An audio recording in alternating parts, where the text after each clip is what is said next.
Hi guys, it's Carol. How are you? I'm okay. I'm having a hard time breathing with my asthmatic lungs. It has been rainy here Saturday, Sunday, Monday, and it's raining right now. This is Tuesday. It's been wet for 4 days, and I am not used to that. We don't have rain like that normally. Anyway, my lungs don't like breathing heavy, damp air. But anyway, I have good news. I called and left another message with the nurse at the clinic. This afternoon, she called me back, and a prescription had been called in for me, waiting for me at Walmart. So I got my medicine. It took 17 days, but I've got it. I'm almost through coughing.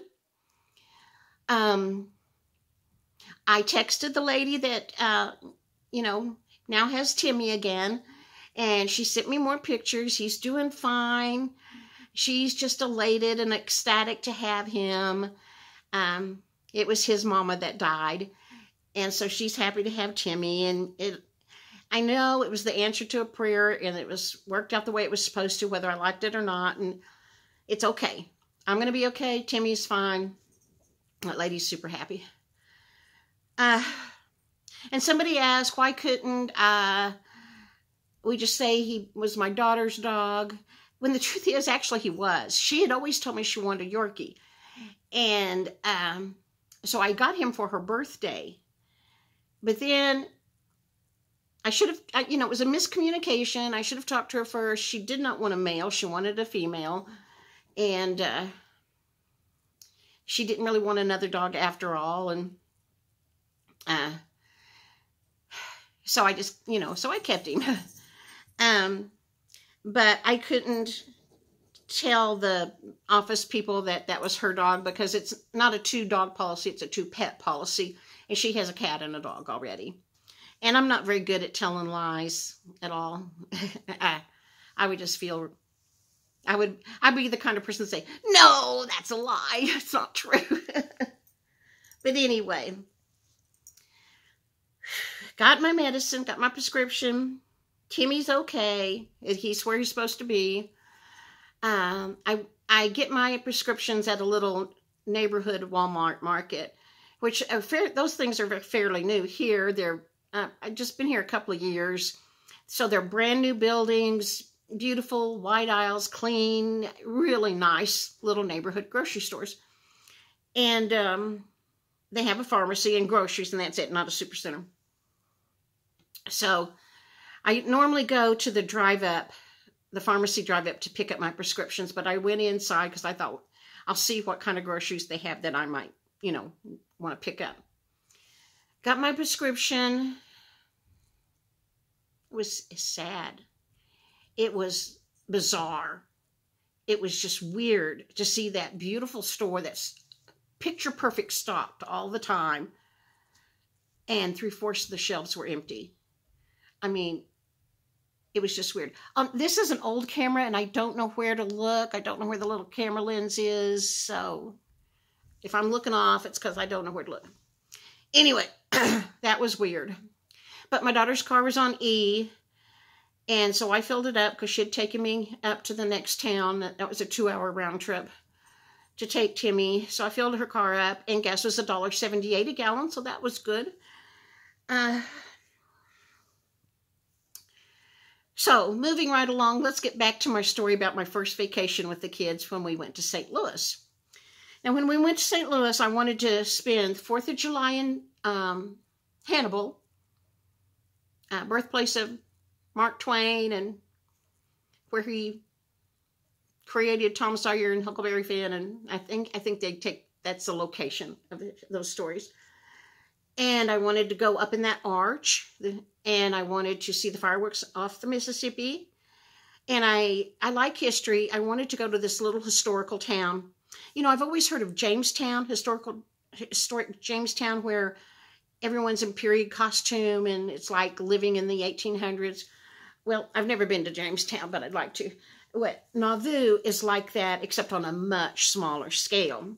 But they have historic old 2-story buildings, And the people dress up in period clothing, and it's like they pretend like it's the mid-1800s when you come into their store or their bakery or candle making shop or, you know, whatever. You just go to all these little places. And there was a horse-drawn wagon that took us on a tour of the little town and told us what each building was. And we had a map so we could go on a walking tour.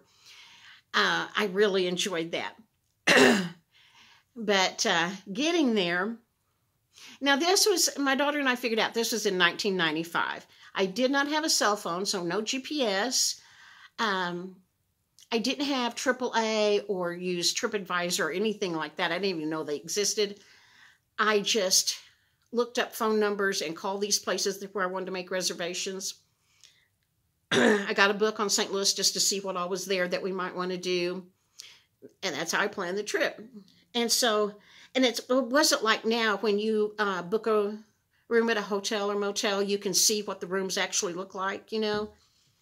No, that I didn't have that back then. It wasn't available to me anyway. So anyway, I grew up on Route 66, still live on Route 66. And in the little town in New Mexico where I grew up, it is solid motels from one end of town to the other, solid motels. Here where I live now, lots of motels. And they're things like Ramada Inn, Holiday Inn, Red Roof Inn, Quality Inn, everything's an inn. But it's an office and then a long strip motel with room, you know, 2-story usually. That's what all the inns are like here. Well, I called and made a reservation at a Nauvoo Inn. They had several rooms available, and one was like a suite, and it was big enough for me and my 4 kids, so that's what we got. Okay, fine. So, and they had told me check-in time is 6 o'clock. Okay. And so the day that we were going to Nauvoo, when you leave St. Louis, you go north, and then you get to this town called Keokuk, I think it's how it's pronounced, and you turn east there and cross the Mississippi, and then you immediately turn north and drive up a ways until you get to Nauvoo. Well, I was a very nervous driver because I hadn't driven out of town very much and didn't know where I was. I had no GPS, no cell phone. Those weren't even options for me back then. I had a paper map. Remember those old paper maps that were all folded up and once you opened them, you could never fold them back up again? That's what I had. And I had addresses for these places. Okay, so we know Nauvoo Inn is on this certain road, whatever it was. I just looked it up. Not that Nauvoo Inn is no longer there. Now there's a different Nauvoo Inn. But anyway, this particular one is no longer operating, evidently.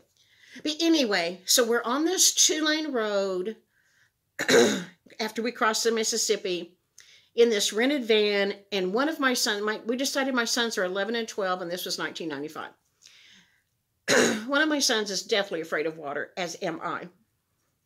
And when we crossed the Mississippi, which was something in itself because we'd never seen so much water, and then you got to the other side, you go north, and on this 2-lane road, from the road, it immediately drops off into the Mississippi. And on this side of the 2-lane road is a cliff. It's like a rock and dirt cliff, way taller than the van. And there's houses way up there along the top. But it's just like road and cliff, or road and Mississippi. So I was nervous about driving on there. I mean, if you had a wreck, you were either going in the water or crashing against this rock wall. You know, there's nowhere else to go. And I'm claustrophobic, as is my son, and he unbuckled and was laying on the bottom of the floor of the van. He was so terrified.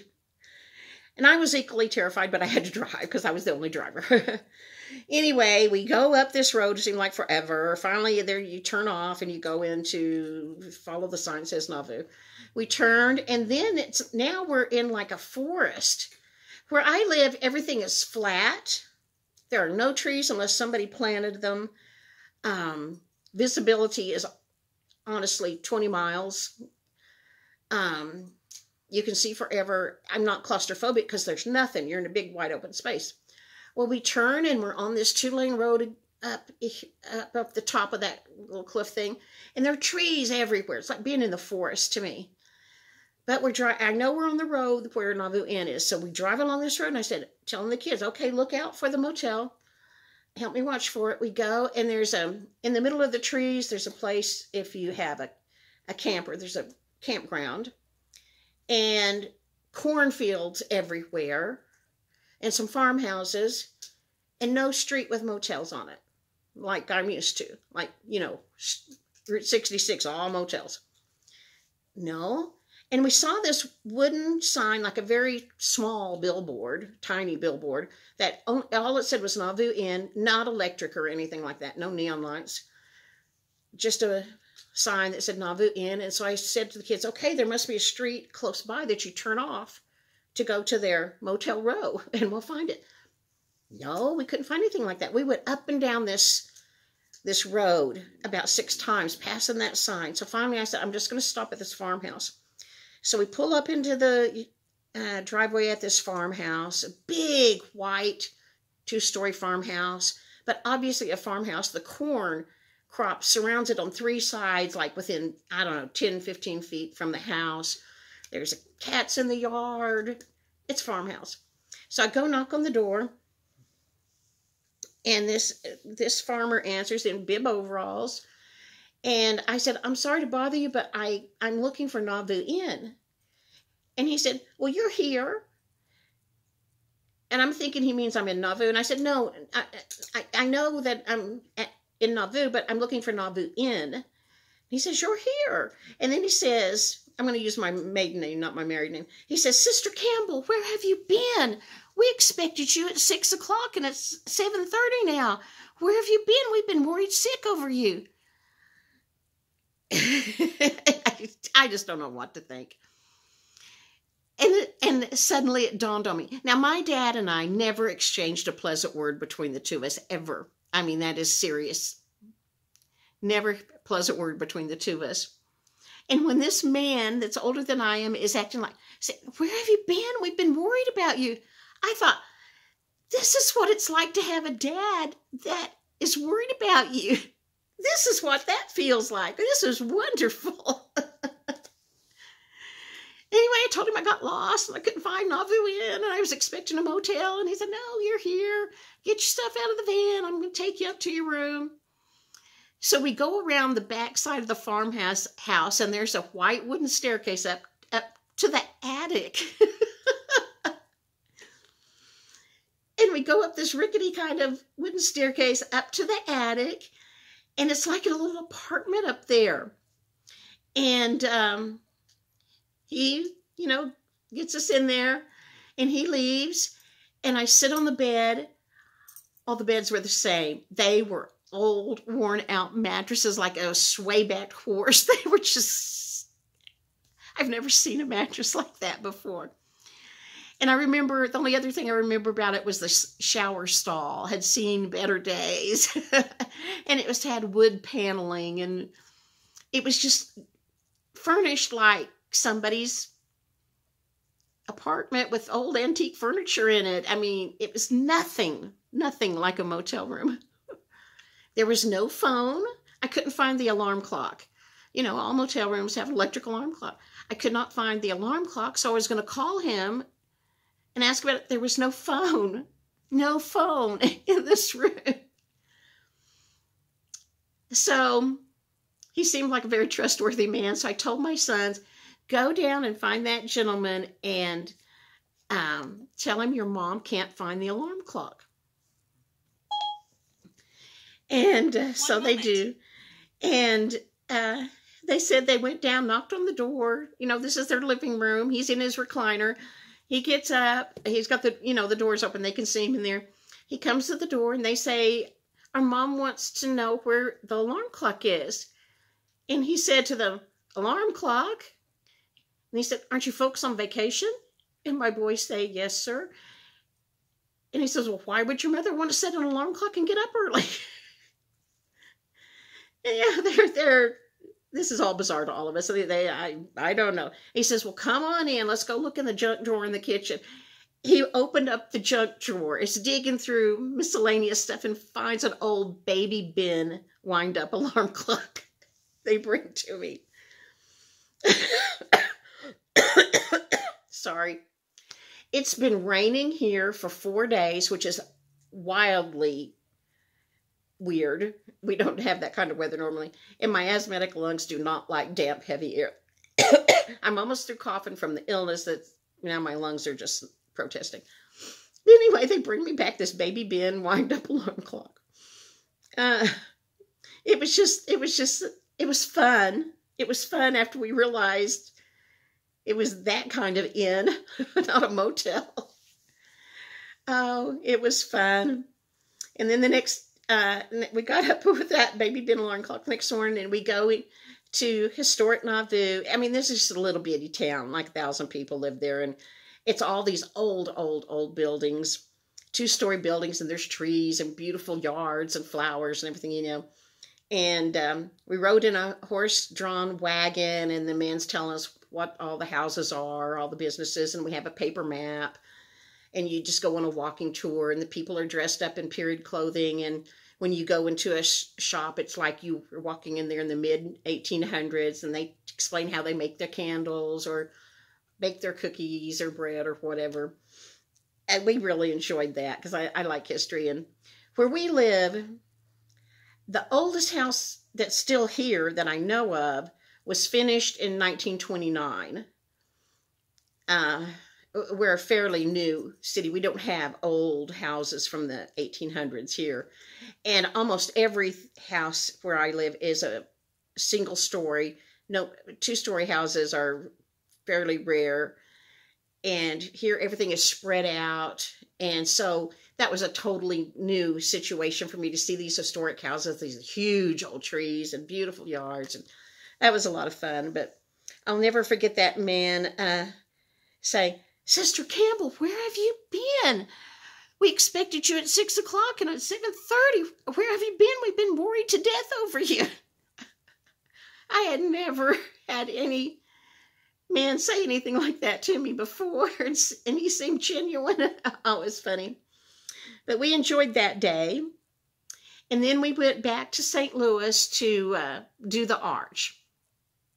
This is 17 minutes. I'm going to stop here. We'll do the arch tomorrow because I like my videos to be under 10 minutes. Bye, guys. See ya.